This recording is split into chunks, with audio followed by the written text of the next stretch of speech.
Dear students, B A part first question paper introduction to sociology के तीसरे खंड के अंतर्गत गत कक्षा में हमने सामाजिक स्तरीकरण से संबंधित कुछ बातें आपके साथ साझा की हैं।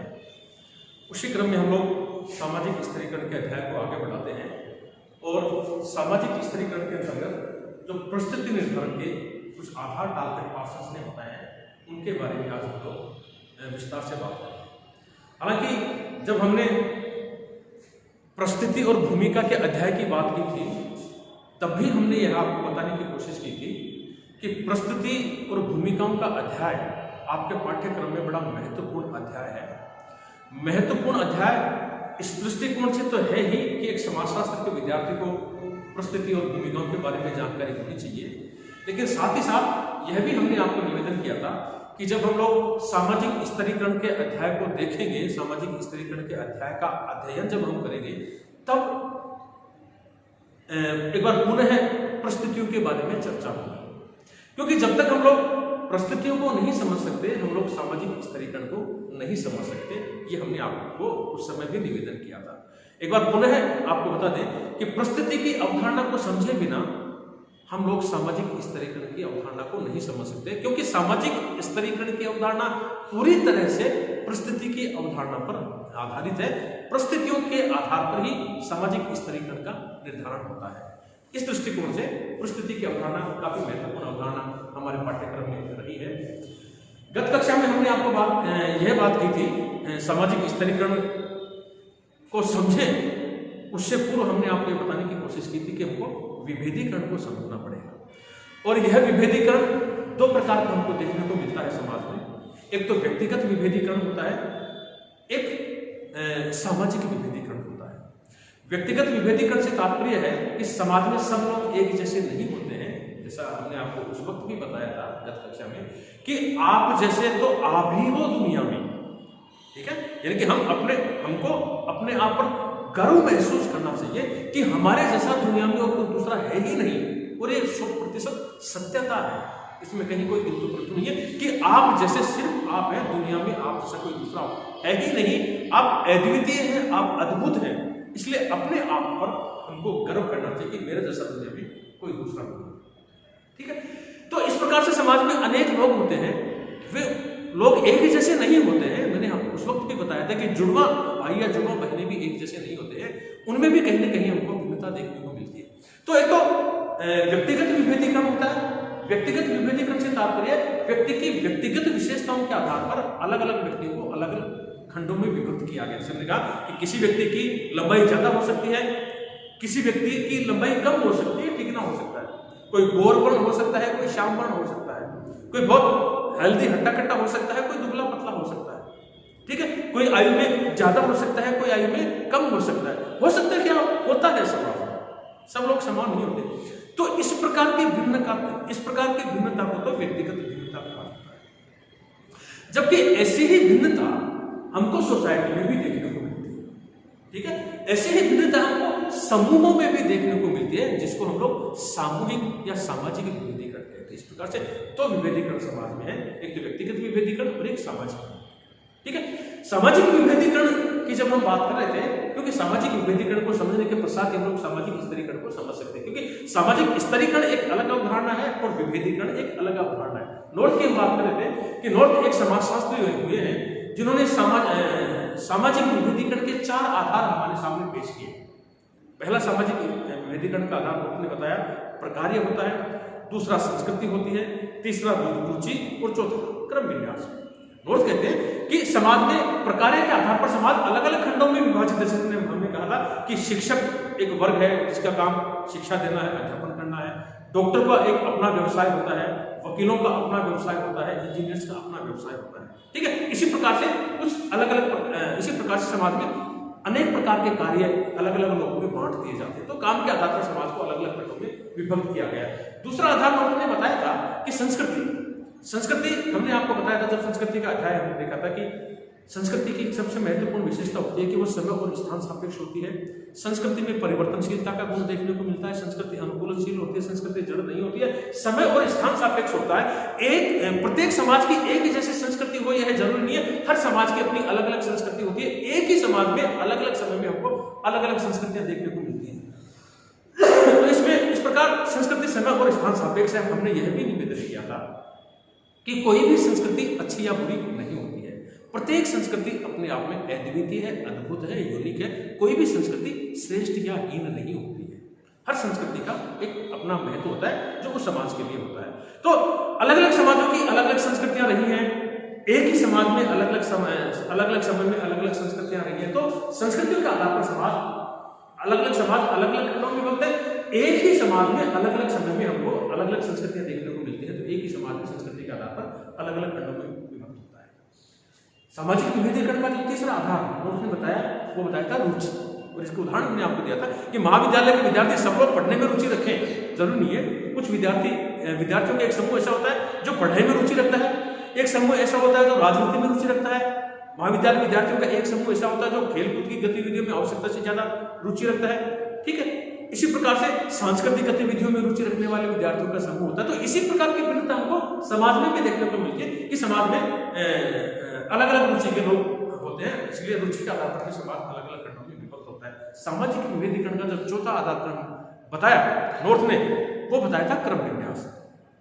और क्रम विन्यास किसका क्रम विन्यास, तब हमने आपको बताने की कोशिश की थी, वो परिस्थितियों का क्रम विन्यास होता है।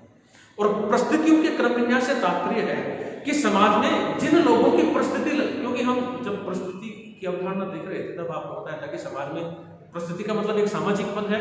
प्रत्येक व्यक्ति का कोई ना कोई पद होता है। ठीक है, ये पद दो प्रकार का होता है, एक प्रदत्त परिस्थिति होती है और एक अर्जित परिस्थिति होती है। तो ये पद ऊंचे नीचे होते हैं। तो नॉर्थ का कहना है कि जिन लोग समान परिस्थिति समूह, जिन लोगों की परिस्थिति एक समान होती है, वे अपना एक परिस्थिति समूह में बना लेते हैं। ठीक है, इस प्रकार समाज में अनेक परिस्थिति समूह होते हैं, परिस्थितियां ऊंची नीची होती हैं। तो नॉर्थ का कहना है कि इस प्रकार परिस्थिति समूह है, ऊपर से नीचे के क्रम में या नीचे से ऊपर के क्रम में समाज में उनके महत्व के क्रम में जचे हुए होते हैं। एक ऐसी व्यवस्था होती है जिसमें ये जो आपको लोग बता रहे हैं,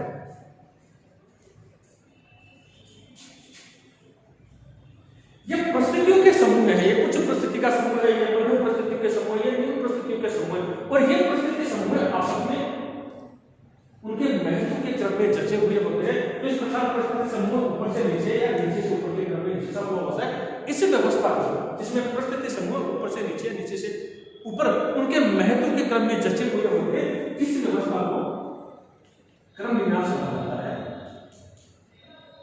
जो कि नॉर्थ ने सामाजिक विभेदीकरण का चौथा आधार होता है। किसका क्रम विन्यास, इसका जवाब आपको देंगे।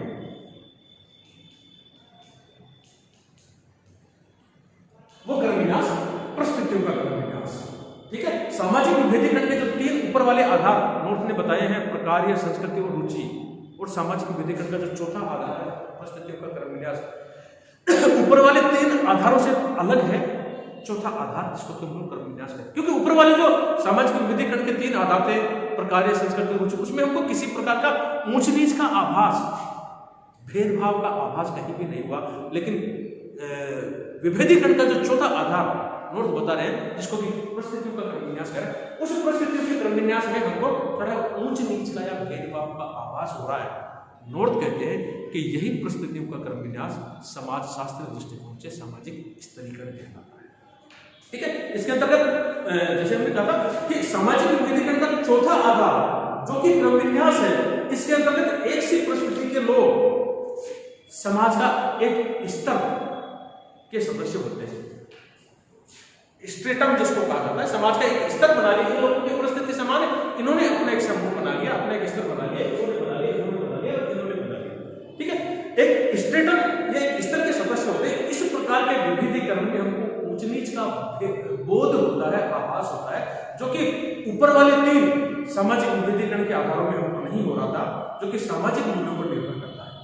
ठीक है, और ये जो परिस्थितियों का क्रम विन्यास है, क्रम विन्यास का जो आधार परिस्थिति है, ये हमने आपको बता दिया। और क्रम विन्यास का आधार परिस्थिति है, और जो कि सामाजिक मूल्यों पर निर्भर करती है। सामाजिक मूल्य से तात्पर्य कि समाज में कौन सा पद ऊंचा होगा, कौन सा मध्यम होगा, कौन सा निम्न होगा, ये उस समाज के सामाजिक मूल्यों पर निर्भर करता है। जैसे कि हमने आपको जब परिस्थिति का अध्याय देख रहे थे तो आपको बताया था कि कोई समाज पैसों को बहुत अधिक महत्व देता है, तो किसी व्यक्ति के पास बहुत अधिक पैसा है, बहुत अधिक धन संपत्ति है, उस व्यक्ति का पद ऊंचा होगा। लेकिन यह देखा जाएगा कि उस व्यक्ति के पास अपनी संपत्ति कैसी आई। अगर समाज के बताए गए तौर तरीकों के अंतर्गत रहकर उसने संपत्ति अर्जित की है तो नो डाउट उस व्यक्ति का पद उच्च होगा। अगर समाज के द्वारा बताए गए तौर तरीकों के विपरीत जाकर उसने संपत्ति अर्जित की है तो भले उसके पास कितनी ही संपदा क्यों न हो, वो व्यक्ति सामाजिक स्तरीकरण में उच्च स्थान प्राप्त नहीं करेगा, वो धरातल पर ही रहेगा। तो यह जो परिस्थितियों का क्रम विन्यास है, यही परिस्थितियों का क्रम विन्यास सामाजिक स्तरीकरण कहलाता है। और इस परिस्थितियों के क्रम विन्यास का आधार परिस्थिति है जो उस समाज के सामाजिक मूल्यों पर आधारित है। उस समाज के सामाजिक मूल्य ये डिसाइड करेंगे कि ये पद तो ऊंचा है, ये पद मध्यम है और ये पद निम्न है। अतः विभेदीकरण जिसका आधार परिस्थितियों का क्रम विन्यास है, सामाजिक स्तरीकरण कहलाता है। स्तरीकरण समाज की विभिन्न परिस्थितियों का क्रम विन्यास है।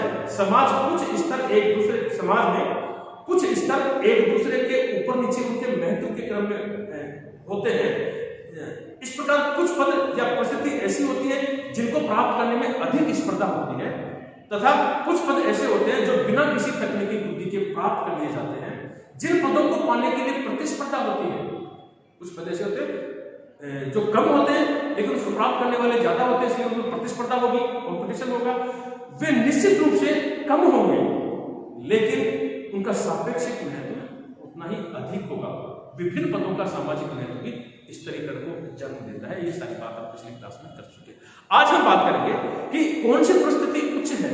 ये जो बताया ना कि साहब ये उच्च परिस्थिति के लोग हैं, ये मध्यम परिस्थिति के लोग हैं और ये निम्न परिस्थिति के लोग हैं। अब ये उच्च परिस्थिति के लोग क्यों है, ये निम्न परिस्थिति के लोग क्यों है, ये सामाजिक स्तरीकरण में दूसरे धरातल पर क्यों है और ये शीर्ष स्पर्श को क्यों है, इसके पीछे कुछ कारण है। और सबसे महत्वपूर्ण कारण, जब हम परिस्थिति का अध्याय देख रहे हैं तभी आपको हमने परिस्थिति निर्धारण के कुछ आधार आपको बताए थे। सबसे महत्वपूर्ण आधार तो यह है कि उस समाज के सामाजिक मूल्य ये डिसाइड करेंगे, ठीक है, उस समाज के सामाजिक मूल्य परिस्थिति के निर्धारण का आधार तय करते हैं कि ये पद ऊंचा होगा, ये पद मध्यम होगा और ये पद निम्न होगा। तो सामाजिक मूल्य सबसे महत्वपूर्ण परिस्थिति निर्धारण के आधार होते हैं। लेकिन इसके अलावा टालकट पार्सन्स एक अमेरिकन समाजशास्त्री हैं, उन्होंने परिस्थिति निर्धारण के कुछ आधारों की चर्चा की है कि साहब ये पद तो उच्च है और ये पद मध्यम है और ये पद निम्न है। जो परिस्थिति निर्धारण के टालकट पार्सन्स ने 6 आधार बताए। पहला आधार उन्होंने बताया नातेदारी समूह की सदस्यता।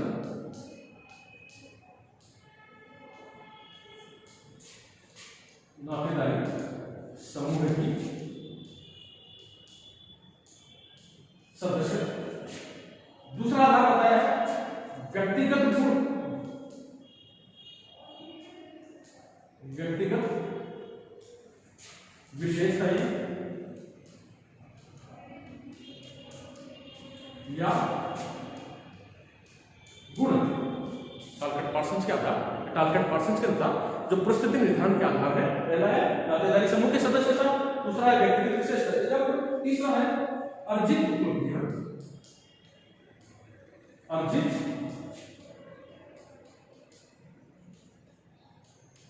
उपलब्धियां, चौथा है द्रव्यजात, पांचवा है सत्ता और छठा है शक्ति। ये 6 आधार टालकट पार्सन्स की परिस्थिति निर्धारण के बताए हैं। टालकट पार्सन्स के अनुसार किसी सामाजिक व्यवस्था में व्यक्तियों का ऊंचे और नीचे के क्रम में सामाजिक, टालकट पार्सन्स के अनुसार जो सामाजिक स्तरीकरण है उसके बारे में टालकट पार्सन्स कहते हैं कि किसी सामाजिक व्यवस्था में व्यक्तियों का ऊंचे और नीचे के क्रम विन्यास में विभाजन है, सामाजिक स्तरीकरण। इस प्रकार पार्सन्स ने स्तरीकरण के अंतर्गत समाज व्यवस्था में परिस्थितियों के क्रम विन्यास को महत्वपूर्ण माना है। ठीक है, परिस्थितियां क्रम विन्यास से तात्पर्य जो ऊंचे नीचे है उसको महत्वपूर्ण माना है। व्यक्ति की परिस्थिति निर्धारण में टालकट पार्सन्स ने निम्न 6 कारकों का योगदान बताया और ये 6 कारकों का योगदान वहां भी हमने चर्चा किया था जब हम लोग परिस्थिति का अध्याय देख रहे थे और परिस्थिति निर्धारण की बात कर रहे थे। एक बार पुनः हम लोग यहाँ पर परिस्थिति निर्धारण के जो आधार बताए टालकट पार्सन्स उन पर चर्चा करेंगे। नातेदारी समूह की सदस्यता मतलब सामाजिक स्तरीकरण में कौन व्यक्ति उच्च होगा, कौन व्यक्ति निम्न होगा, कौन व्यक्ति मध्यम होगा, इसके निर्धारण के आधार क्या है, इस पर चर्चा करते हुए कहते हैं कि सबसे महत्वपूर्ण आधार है परिस्थिति में नातेदारी समूह की सदस्यता। यानी कि व्यक्ति किस परिवार से, किस वंश से संबंध है, वो उसकी परिस्थिति निर्धारण का आधार है कि वो सामाजिक स्तरीकरण में शीर्ष पे होगा, धरातल पे होगा या मध्य में होगा। फॉर एग्जाम्पल, किसी राजा के घर में बच्चा पैदा होता है बिना किसी कारण के, उसको उच्च स्थान प्रदान किया जाएगा। क्यों? क्योंकि वो राजा के घर पैदा हुआ है, वो प्रिंस है, वो राजकुमार है, वो चाहे कितना ही मंदबुद्धि हो, वो कितना ही बदसूरत क्यों ना हो, लेकिन चूंकि राजा के घर पैदा हुआ राजकुमार है, इसलिए उस परिवार से संबंध रखता है जिस परिवार की सामाजिक परिस्थिति समाज में सबसे उच्च है, इसलिए उस व्यक्ति को उच्च स्थान प्राप्त है।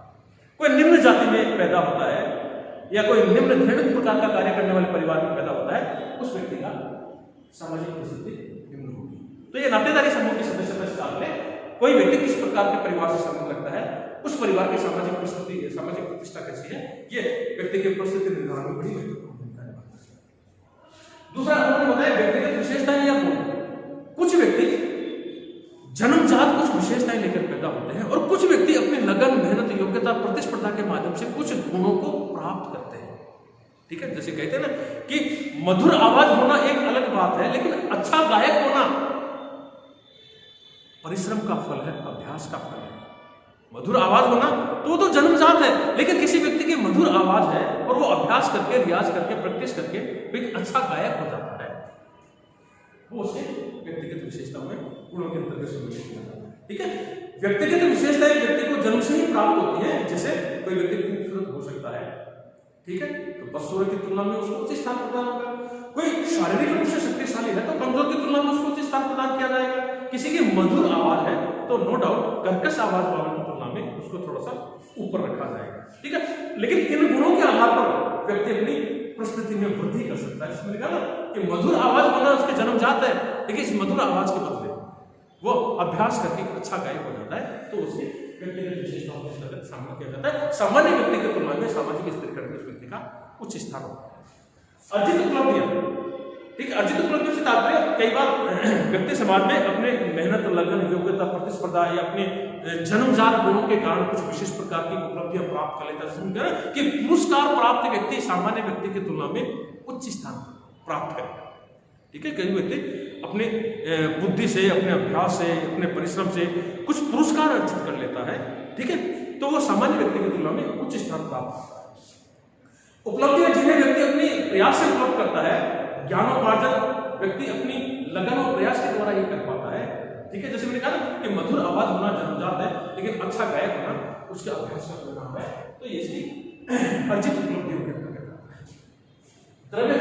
द्रव्यजात से तात्पर्य प्रॉपर्टी से है, संपत्ति से। इसके अंतर्गत वे सभी भौतिक वस्तुएं आती हैं जिनका हस्तांतरण किया जा सकता है, जो ट्रांसफरेबल है, जिनका भौतिक स्वरूप है, जैसे धन है, भवन है, आभूषण है, फर्नीचर है आदि। अर्जित उपलब्धियां किसी और को नहीं दी जा सकती। ठीक है, विभिन्न प्रकार के द्रव्यजात प्रस्तुति प्रतीक माने गए। ठीक है, किसी व्यक्ति के पास बहुत अधिक प्रॉपर्टी है, धन संपदा का मालिक है, फार्म हाउस है, गाड़ी बंगले है, नौकर चाकर है, और समाज के बताए गए तौर तरीकों के अंतर्गत रहकर उसने सब अर्जित किया है, तो उसके व्यक्ति की परिस्थिति सामान्य व्यक्ति की तुलना में उच्च परिस्थिति होगी, वो सामाजिक स्तरीकरण में उच्च स्थान प्राप्त है। तो द्रव्यजात से मतलब ट्रांसफरेबल जो मैटर है उनको सम्मिलित किया गया है। जिस व्यक्ति के पास वो ज्यादा होंगे वो सामाजिक स्तरीकरण में उच्च स्थान प्राप्त करेगा। एक होती है सत्ता और एक होती है शक्ति। मैक्स वेबर ने कहा है शक्ति के बारे में कि दूसरों को प्रभावित करने की क्षमता जो है शक्ति कहलाती है। ठीक है, दूसरों को प्रभावित करने की क्षमता शक्ति कहलाती है, और शक्ति प्राप्त व्यक्ति सामान्य व्यक्ति की तुलना में उच्च परिस्थिति को प्राप्त करेगा, सामाजिक स्तरीकरण में उसका पद ऊंचा होगा। सत्ता के बारे में कहना है कि जब शक्ति को वैधानिक रूप मिल जाता है, शक्ति को जब वैधानिक रूप यानी कि जिसको लीगल सहमति मिल जाती है राज्य सरकार के द्वारा, प्रशासनिक ढांचे के द्वारा, तो वो शक्ति ना होगा, वो सत्ता का रूप धारण कर लेती है। तो शक्ति और सत्ता भी परिस्थिति निर्धारण के आधार है। सत्ता के बारे में कहा है व्यक्ति को संस्थात्मक रूप से ऐसे अधिकार प्रदान करती है जिनके द्वारा वह अन्य व्यक्तियों अथवा समूह के व्यवहार को निर्धारित, नियंत्रित अथवा नियोजित कर सकता है। ठीक है, संस्थात्मक सत्ता दो प्रकार की होती है, एक औपचारिक वैधानिक और दूसरी अनौपचारिक या संस्था। जिसमें कहा मैंने कहा कि मैं एक शिक्षक हूं, मुझे जो विद्यार्थी सुन रहे हैं वो इसलिए सुन रहे हैं क्योंकि मैं एक शिक्षक हूं। तो मेरी क्षमता थी बोलने की, मेरा अध्ययन अध्यापन करके जो है मैंने ये गुण विकसित किया है कि मैं 1 घंटे तक बच्चों को लगातार बोल सकता हूं, और उस ऊपर से मैं शिक्षक हो गया। तो मेरे पढ़ाने की क्षमता मेरी शक्ति है, लेकिन मैं शिक्षक हो गया तो वहां पर मुझे वैधानिक आधार मिल गया कि अब विद्यार्थियों को मुझसे पढ़ना पड़ेगा। शक्ति की जहां तक बात है, शक्ति का संबंध व्यक्ति के व्यक्तिगत प्रभाव से है, जिसके माध्यम से वह समाज के विभिन्न लोगों को प्रभावित करने की क्षमता रखता है। शक्ति का यह स्रोत व्यक्ति की उन विशेषताओं में निहित है जो कि जनसाधारण को प्रभावित करने की क्षमता रखती है। जैसे कहते हैं जब महात्मा गांधी कोई बहुत ज्यादा शक्तिशाली नहीं थे, दुबले पतले, ठीक है, ऐसी कोई खास पर्सनालिटी नहीं थी, लेकिन उनकी शक्ति, अंदर की जो शक्ति है, आप उसको आध्यात्मिक शक्ति कह सकते हो, उसकी मानसिक शक्ति कह सकते हो, उसके कारण लोग उनसे प्रभावित होते थे, ठीक है। और पूरे देश का उन्होंने नेतृत्व किया और स्वतंत्रता संग्राम में महत्वपूर्ण भूमिका निभाते हुए देश को आजादी दिलवाई। तो ये जो है उनकी शक्ति थी। लेकिन इन सबसे महत्वपूर्ण, जो कि मैंने अध्याय प्रारंभ करने से पहले ही बता दिया था कि कौन सी परिस्थिति उच्च होगी, कौन सी परिस्थिति निम्न होगी, ये टारगेट पार्सन ने तो 6 आधार बताए हैं, लेकिन उनसे भी महत्वपूर्ण जो आधार है उस समाज के सामाजिक मूल्य ये डिसाइड करेंगे कि कौन सा पद तो उच्च होगा, कौन सा पद मध्यम होगा और कौन सा पद निम्न होगा। एक कोई समाज किन सामाजिक मूल्यों को अधिक महत्व प्रदान करता है और किसी व्यक्ति में वो सामाजिक मूल्य अधिक देखा जाते हैं तो वह सामाजिक स्तरीकरण में सबसे उच्च स्थान प्राप्त करेगा, ठीक है। तो ये कुछ सामाजिक स्तरीकरण के आधार जो टारगेट पार्सन्स ने हमको बताए हैं, ये 6 आधार हैं जिनका जिक्र हमने तब भी किया था जब हम लोग परिस्थिति का अध्याय देख रहे थे, लेकिन इनसे भी महत्वपूर्ण कुछ समाज के सामाजिक मूल्य परिस्थिति निर्धारण में अपनी महत्वपूर्ण भूमिका निभाते हैं। और इन आधार पर किसी व्यक्ति को उच्च परिस्थिति प्राप्त होती है, किसी को मध्यम परिस्थिति प्राप्त होती है, किसी को निम्न परिस्थिति प्राप्त होती है। तो इस प्रकार परिस्थितियों का एक क्रम विन्यास बन जाता है, उसी परिस्थिति को क्रम विन्यास को हम लोग सामाजिक स्तरीकरण करते हैं। Thank you.